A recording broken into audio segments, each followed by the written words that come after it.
Vous l'avez voté, le premier signe exploré sera celui du Scorpion. Plein de paradoxes, de magnétisme et évidemment un des signes les plus controversés. C'est parti.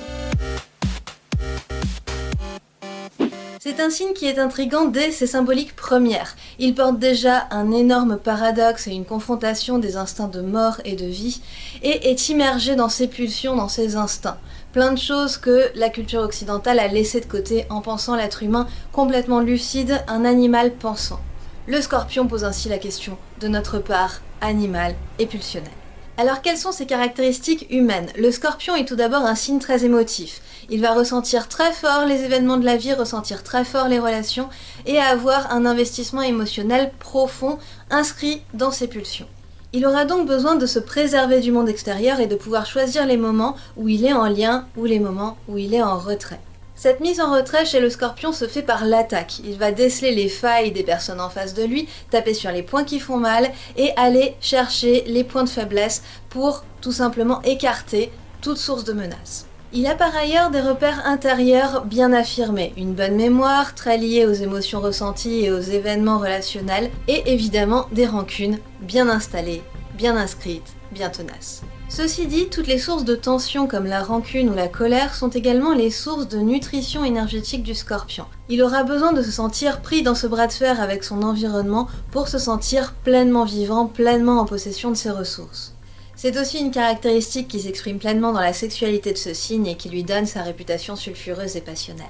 Le Scorpion aura donc des cycles d'exaltation et de régénération avec de grandes poussées, de grands bras de fer et ensuite des repos pour arriver à une gestation émotionnelle, à un apprentissage par ses vécus et par ses expériences.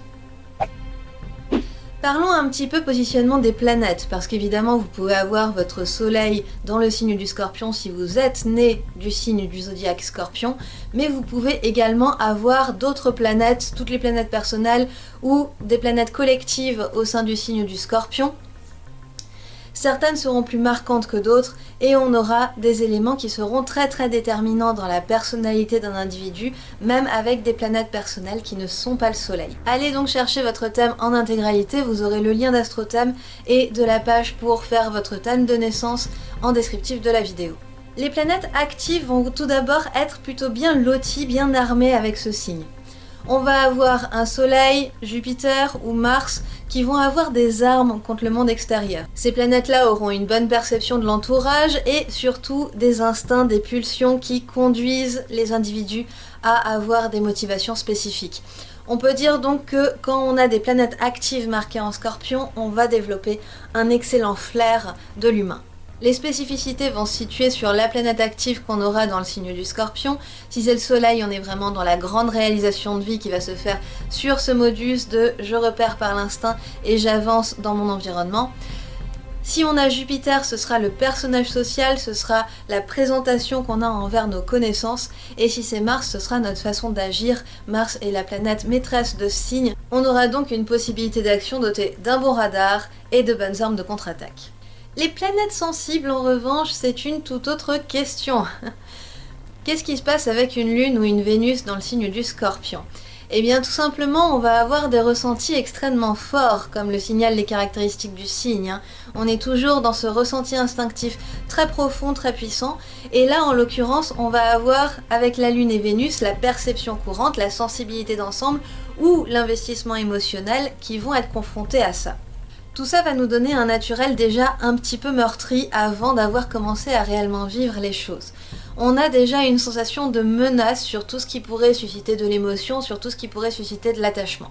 Et évidemment, comme le Scorpion est un signe de Mars, un signe de contre-attaque, on va avoir tendance à réagir à l'encontre de ce qui suscite de la sensibilité chez nous. Pour ce qui est enfin des planètes lucides, on va avoir avec Mercure et Saturne une tendance à bien connaître, à bien comprendre, à bien saisir la nature humaine. Ceci dit, ça donnera un comportement un petit peu rock'n'roll, un petit peu adulte-adolescent, puisque cette conscience des pulsions va cohabiter avec une bonne acceptation du chaos que ça génère. Un des très bons exemples de ce mode de pensée, c'est les écrits d'Oscar Wilde, qui a Mercure en Scorpion et qui a cette vision un petit peu borderline, un petit peu sur le fil tout le temps, et en même temps très lucide, très consciente sur les comportements humains et sur leur motivation profonde. Parlons à présent des pierres qui aident le scorpion à trouver ses repères. La plupart du temps, lorsqu'on parle de pierres associées à un signe, on parle d'associations symboliques qui sont parfois très légères et pas forcément extrêmement pertinentes. On va donc se concentrer sur des pierres qui apportent un plus, qui apportent une stabilité et une certaine sécurité aux gens qui ont un instinct naturel correspondant à ce signe. La première pierre que je voudrais vous présenter est une pierre incolore. On utilise cette catégorie de pierres pour faire ce qu'on appelle un bilan, pour aller augmenter notre perception, notre sensibilité, notre perceptivité, et pour aller chercher à l'intérieur de nous-mêmes tout un tas d'informations. Donc, pour les natifs ou pour les personnes très marquées par le signe du scorpion, on remplace le cristal de roche et on va chercher cette petite merveille. Nous l'avons nommée l'apophilite. Alors, l'apophilite, elle est excellente pour arriver à trouver des repères intérieurs qui soient préservés du monde extérieur. Elle permet une bonne connexion instinctive et une bonne attente, une bonne préparation avant de transmettre au monde extérieur. C'est des caractéristiques qui sont donc sur le terrain du scorpion, qui vont permettre la préservation personnelle dont il a besoin et d'éviter de rentrer dans les zones à risque, dans les zones d'agression dans lesquelles le scorpion a très rapidement tendance à réagir. Deuxième pierre qui peut être fort intéressante pour les gens qui ont besoin de trouver leur repère dans ce signe.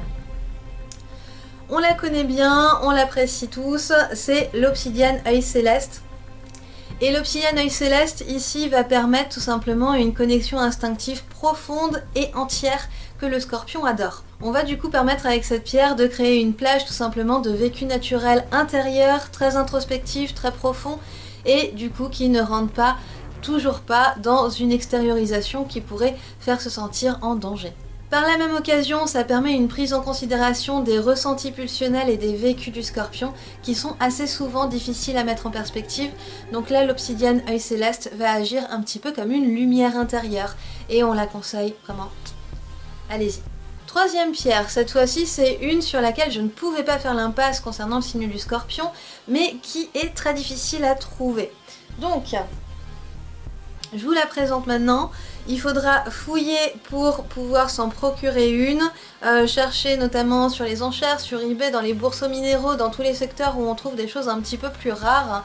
Et cette pierre s'appelle la vésuvianite rose. C'est celle-ci. La vésuvianite rose, elle a tout simplement la caractéristique de permettre un ressenti des émotions personnelles qui soit intime et pleinement préservé. Avec les pierres roses, on est sur des pierres qui peuvent être utilisées pour rassurer, pour cicatriser des blessures émotionnelles, et donc on va pouvoir se servir de cette variété spécifique comme baume pour les blessures que le scorpion ne manquera pas d'avoir même s'il le cache en attaquant en retour. C'est un petit peu le pansement de secours de notre petit scorpion. Parlons un petit peu des problématiques du signe maintenant et de ce qu'on peut faire pour tout simplement faciliter la vie des personnes qui ont un signe du scorpion important. C'est tout d'abord ce qu'on appelle un signe fixe. Il y en a 4. Et les signes fixes ont une tendance à l'enfermement sur soi-même. Dans le cas du scorpion, ça se manifeste par un désengagement relationnel, un désengagement émotionnel. On va avoir des rancœurs ou de la colère qui se nourrit et qui va rester enfermée à l'intérieur du vécu du scorpion. Les émotions sont alors considérées comme une menace et il y a coupure du relationnel avec l'entourage. On va avoir également certaines difficultés à gagner en maturité et à grandir, tout simplement parce que le scorpion aura besoin de faire un bras de fer avec ses pulsions pour arriver à les tempérer. Et c'est au fur et à mesure cette capacité à tenir ses forces enfouies qui va lui permettre de tout simplement mieux gérer le monde qui l'entoure. C'est un processus qui n'est pas facile et qui aura besoin de temps, de recul, d'expérience, d'épreuves, tout simplement d'échecs et d'erreurs. Bref, on va avoir un processus long et important pour trouver un équilibre. Autre difficulté, le scorpion a tendance à penser que parce qu'il connaît les instincts humains, il connaît très bien et parfaitement l'humain dans son ensemble. Ce qui n'est pas forcément le cas. Le scorpion risque d'avoir quelques difficultés à comprendre les problématiques tout simplement de détermination volontaire ou de préservation purement physique qui sont hors du champ de son expérience instinctive et qui vont lui paraître peu naturelles et tout simplement pas instinctives. Ce qui compte pour lui, c'est ce qu'on veut au fond et point. Enfin, point important concernant ce signe, il y a une certaine tendance à la culpabilité. En soi, la culpabilité est une bonne chose, c'est une étincelle qui permet tout simplement la remise en question. Or, du côté de notre ami Scorpion, on a une certaine tendance à se complaire dans cette culpabilité. Je sais que je fais mal, donc personne ne peut m'en vouloir, et je ne fais pas mieux, et c'est comme ça, parce que c'est la nature humaine, parce que c'est les instincts. Donc, on a une certaine tendance à la stagnation et à la répétition des erreurs. On va chercher à passer à la suite. Si, c'est important. Donc pour les personnes qui ont un signe du Scorpion fort et soumis à cette tendance, on va chercher à tempérer, on va chercher à équilibrer en trouvant des démarches constructives qui suivent cette culpabilité. On ne va pas la laisser là. Dès qu'elle est présente, dès qu'on la ressent, on va chercher à tout simplement améliorer, à faire du mieux avec ce qui pose problème. On va finir donc avec quelques pierres qui permettent de tempérer ces problématiques. La première pierre donc complémentaire cette fois-ci que j'ai très envie de vous conseiller, c'est la chiastolite. Avec sa croix très caractéristique, elle permet de se sentir stable et en sécurité tout en restant dans un énorme lien à l'autre. En plus de ça, elle a des influences plutôt factuelles et pas émotives, ce qui permet vraiment de rester tranquille, cool et de ne pas se refermer. Deuxième pierre, l'azurite. Je vous en ai ramené deux, une formation rare celle-ci, et celle-ci c'est un cristal. La plupart de ce que vous trouverez en azurite ce seront des roses. Ici on est donc dans des formations un petit peu particulières. Cette pierre-ci va permettre une prise en considération du point de vue d'autrui tout en intégrant cette part de sensibilité propre au Scorpion. Donc on continue à utiliser ces atouts, mais on les investit avec une ouverture de point de vue qui va permettre une considération tout simplement de ce qui n'est pas dans notre champ personnel.